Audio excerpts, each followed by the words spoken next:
stretch fours. The stretch Yeah, fours yeah, is yeah, it's big. It's big. It's a thing now.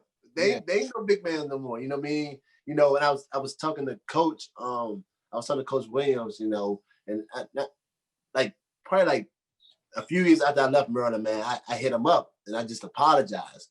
I apologized to him because I was like, man, you know, you try to give me advice, you try to, you know what I mean, tell me what to do, but I wasn't listening. You know what I mean? I wasn't, because you know, man, when you young, I'm like, I mean, I Yeah, was getting, I like, had people in my, yeah, I had people in my ear. I was like, man, you gotta be like this. So when he telling me to do something, I'm like, you know what I mean? Like, you know, so I was, man, we bumped heads a lot. We bumped heads a lot. I mean, a lot of people don't know that. Like, we used to, man, I used to get kids out of practice a few times. You know what I mean? We used to bump heads a lot, but it was more so because I was like, okay, well, I was told to do this, but you telling me to do this. Like, I didn't come in for this. So it was that thing, man. And I was telling him, like, man, like, you know, I appreciate you. You know, a lot of stuff that you try to teach me, I understand now.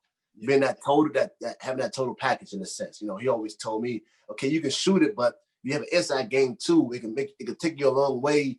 You can make more money. You know, think about like Lonnie Baxter, because when I was looking at Merlin, I used to watch Terrence Morris play.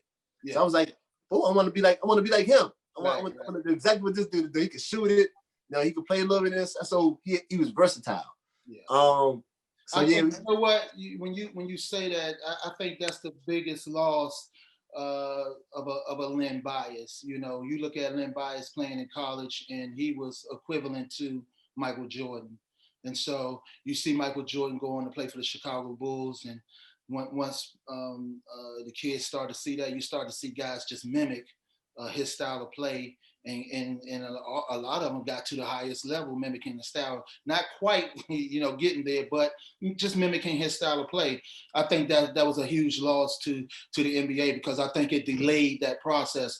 When you talk about a Len Bias, he was a guy, a power forward who played with his back to the basket but could also shoot from deep. So I think that transition of the game would have happened a lot earlier, because I believe that had he got an opportunity to play in the NBA, he would have impacted guys the way they played the game, just like Michael Jordan did. And so I think the evolution of the game would have happened a lot quicker had he had the opportunity to play in the NBA. So I think that was a huge loss for the NBA, not only just to see him play, but the impact he would have had on other players coming behind.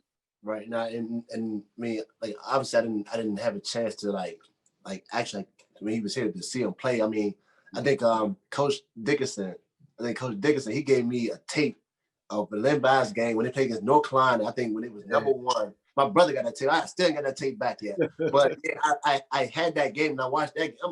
I'm watching it and I'm like, I mean, obviously, I was born when he was there, so that was I was born it, but I was watching the game like he making it look way too easy, like easy. I'm like you said that jump shot, man, pretty raising up the way he was, dunking it backwards from outside the paint. Like I'm watching this, I'm like this like it's crazy, like. And like you said, you actually was doing that.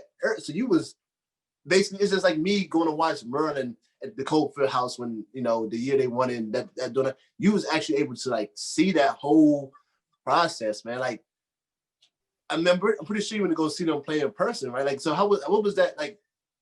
Like just to see him play in person, that's what made me a fan of his. Watching it on TV, you kind of gotta feel for what he could do out there, but just seeing it in person, that changed me from being a Georgetown Hoya fan to a Terp fan. He was just so impactful, that I started to mimic him out on the basketball court and just try to do the things and shoot the way he did, have that type of form.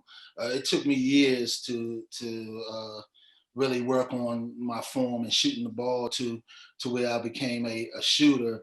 But I tell you what, during those times, it was just great, just trying to learn and follow behind him.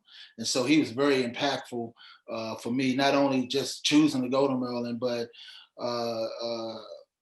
the impact that I wanted to make and how serious I was about that was because I was trying to attain a goal. I was trying to have the impact like Len Bias did. And so that fueled me as well.